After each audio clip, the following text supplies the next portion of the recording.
Pandemi virus corona atau COVID-19 membuka mata dunia, wabah ini tak kenal sara, kasta, dan usia. Semua bisa terkena tanpa pandang mata.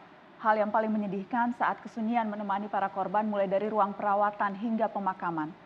Duka sangat mendalam bagi keluarga yang ditinggalkan seperti yang dialami Eva Rahmi Salama, keluarga dari korban wafat akibat virus corona. Saya sudah tersambung di ujung bersama dengan Ibu Eva Rahmi Salama. Selamat malam Mbak Eva. Selamat malam. Mbak Eva, pertama turut berduka cita mendalam atas berpulangnya ayah dan ibu. Jadi kedua orang tua meninggal selang waktu 1 hari karena corona ya Mbak Eva? Iya, selang 2 hari. Selang 2 hari turut berduka cita yang mendalam untuk Mbak Eva dan keluarga. Boleh diceritakan Mbak, jadi awal mula siapa yang terlebih dahulu tertular dan bagaimana kronologisnya Mbak? Ya, awalnya mungkin dari adik saya yang menghadiri acara dansa di Cafe Kemang ya. Mhm. Terus setelah itu kan masih tinggal serumah sama mama. Yang pada saat itu mama kondisinya juga lagi lemah karena tifus. Hmm. Nah, kita bawa mama ke rumah sakit di Grogol itu karena tifus. Tapi besoknya kok mama bilang katanya sesak nafas dan batuknya terus-terusan kan. Terus saya curiga gitu. Kok simptomnya tuh ada semua untuk penyakit corona tuh di mama tuh ada semua. Makanya saya lapor ke dokter jaga, minta tolong untuk di swab test atau dirujuk ke rumah sakit yang dirujuk dari pemerintah. Setelah itu dari Dinkes besoknya ngambil sampel mama untuk swab test dan 2 hari kemudian baru dapat rumah sakit di Persahabatan. Dari situ mama kondisinya turun terus sampai masuk dari Persahabatan tanggal 10 Maret dan tanggal 14 Maret, tanggal 19 Maretnya meninggal. Karena udah fungsi organnya udah tidak bisa tertolong, jadi dibilangnya multi failure organ, gitu, gagal organ. Dan kemudian ayahanda itu apakah setelah ibunda yang masuk rumah sakit rujukan dulu wafat baru kemudian ayahanda terkena atau bagaimana Mbak? Enggak, ayah saya memang udah lama masuk rumah sakit, bolak-balik rumah sakit karena katanya paru-parunya dan jantung gitu kan. Terus tapi kita sempat nengokin ke papa saya beserta adik saya dan mama saya juga. Nah, saya nggak tahu apakah itu tertular dari adik saya atau siapapun, saya nggak tahu. Karena kan pernah papa juga meeting dengan orang India kalau nggak salah, saya lupa. Dan kan setelah itu mama saya langsung drop di situ, makanya langsung lemah terus, ya udah seperti itu Mbak. Jadi kalau papa sendiri tidak pernah masuk ke ruang isolasi, kemudian di treatment atau dikondisikan sebagai pasien yang suspek corona, Mbak? Tidak pernah, karena hasil swab testnya itu 7 hari baru kita dikabarin kalau papa positif. 7 hari dari hari Minggu ke hari Sabtu siang dikabarin, Sabtu sore meninggal. Jadi karena itulah penanganannya jadi telat. Kalau adik Mbak Gitu. Eva sendiri yang tadi Mbak Eva cerita pernah datang ke acara di Kemang dan kemudian itu berarti ada kemungkinan kontak dengan pasien 01. Apakah sudah pernah dinyatakan positif, sudah pernah diperiksa? Ya, adik saya sudah diperiksa dan memang positif, makanya saat ini masih diisolasi di rumah sakit. Gitu. Kondisinya bagaimana Mbak, adik Mbak Eva? Sekarang udah membaik, mungkin karena umurnya lebih muda jadi dia daya tahan tubuhnya lebih bagus ya. Soalnya ternyata virus ini impact-nya dahsyat banget untuk lansia. Makanya mama cuma dalam waktu beberapa hari udah kondisinya drop banget dan udah nggak bisa ketolong lagi.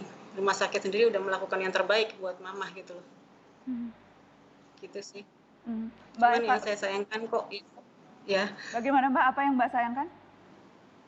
ya yang saya sayangkan kenapa hasil tes swab test itu tuh butuh waktu lama banget gitu loh. Jadinya kan kita untuk taunya itu positif atau enggak, kita memerlukan waktu yang lama, jadinya terlambat untuk menanganinya, itu aja sih. Itu mungkin kalau dari awal udah didiagnosa positif, itu mungkin treatmentnya beda ya, isolasinya juga beda. Soalnya di RS Tarakan waktu itu sepertinya tidak ada, bukan rumah sakit yang ditunjuk oleh pemerintah untuk penanganan corona gitu loh. Itu rumah sakit di Papa atau Mama yang awal ketika diagnosa awalnya masih sakit tipes, Mbak? Yang Mama, yang tifus tuh Mama. Kalau Papa kan paru dan jantung. Iya, yang tadi Anda katakan di rumah sakit Tarakan itu tempat yang merawat Mama atau Papa, Mbak? Tempat Papa. Tempat Papa, oke. Oke, Papa. Mbak Eva Iya. sendiri, berarti yang jelas kan adik Mbak Eva positif, kemudian Mama dan Papa positif dan akhirnya wafat. Mbak Eva sendiri sudah tes, Mbak? Alhamdulillah sudah, meskipun saya 2 kali ditolak oleh Rumah Sakit Persahabatan, dikarenakan saya tidak ada simptom sama sekali, demam, batuk, ataupun sesek, saya tidak ada. Jadi saya memaklumi itu karena mungkin swab test kitnya terbatas ya, Mbak. Jadinya saya mengalah demi orang lain yang mungkin lebih membutuhkan gitu loh. Yang pada akhirnya teman saya menghubungi Dinkes, ternyata mereka bisa datang ke rumah untuk bisa saya lakukan swab test gitu, Mbak. Jadi diambil tesnya oleh Dinkes ya, Mbak, bukan oleh rumah sakit? Bukan. Sudah ada hasilnya, Dari belum. Belum ada. Belum, saya belum tahu. Nah, yang saya sampaikan di sini kenapa hanya orang yang positif aja yang ditelepon gitu loh. Padahal kan kita juga yang negatif juga perlu dikasih tahu. Lagi pula kan yang namanya swab test itu kan kita bayar sendiri. Itu hak pasien kan untuk mendapatkan informasi apakah kita negatif atau positif. Ya nggak? Kita bisa mati cemas ini kalau nungguin telepon, akan ditelepon atau enggak gitu. Kapan ditelepon, kita yang ada ngedown sendiri kan, gitu loh maksudnya. Dan Mbak Eva tentunya khawatir karena adik positif, kedua orang tua positif dan meninggal. Mbak Eva dan keluarga, suami pasti juga khawatir menunggu, begitu kan, Mbak? Iya, suami saya pun sempat demam dan saya udah periksakan juga swab testnya di Persahabatan, tapi sampai sekarang belum tahu informasinya apakah positif atau negatif, gitu loh. Jadi apakah Mbak Eva ketika pertama ditolak, 2 kali ditolak tes, Mbak Eva tidak mengatakan bahwa rentan terinfeksi karena kedua orang tua sudah positif corona, Mbak?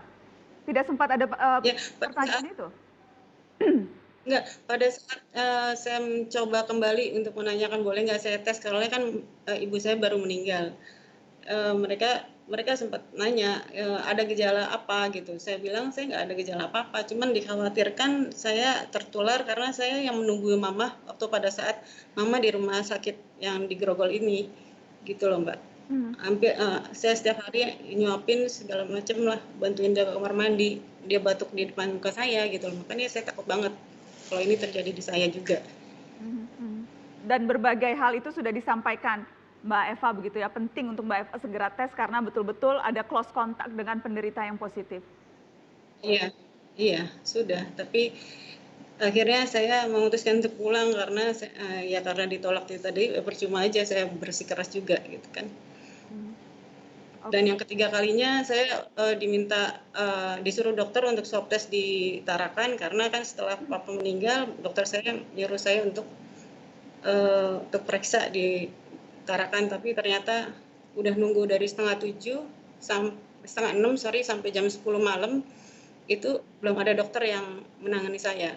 Padahal di saat yang sama saya ditaruh di dalam ruangan sempit di mana di situ ada ibu-ibu lansia yang pakai masker oksigen. Ya, yang saya nggak tahu itu dia emang apakah dia terpapar juga atau enggak. Kita kan parno ya jadinya suami saya akhirnya menyuruh saya pulang karena setelah nunggu segitu lama saya nggak ditangani gitu aja, malah saya dimarahin, dibentak sama suster jaganya. Saya lebih baik pulang. Kalau adik Mbak Eva yang positif, ketika diketahui positif apakah langsung ada instruksi dari rumah sakit atau langsung ada penjemputan atau bagaimana? Tidak ada. Dari Dinkes mengabarkan hari Senin adik saya positif, tapi sampai hari Rabu itu tidak ada tindak lanjutnya. Malah justru dari dari tetangga sekitar yang berinisiatif untuk telepon ambulan atau gimana gitu loh. Sampai akhirnya dia bisa dibawa ke rumah sakit.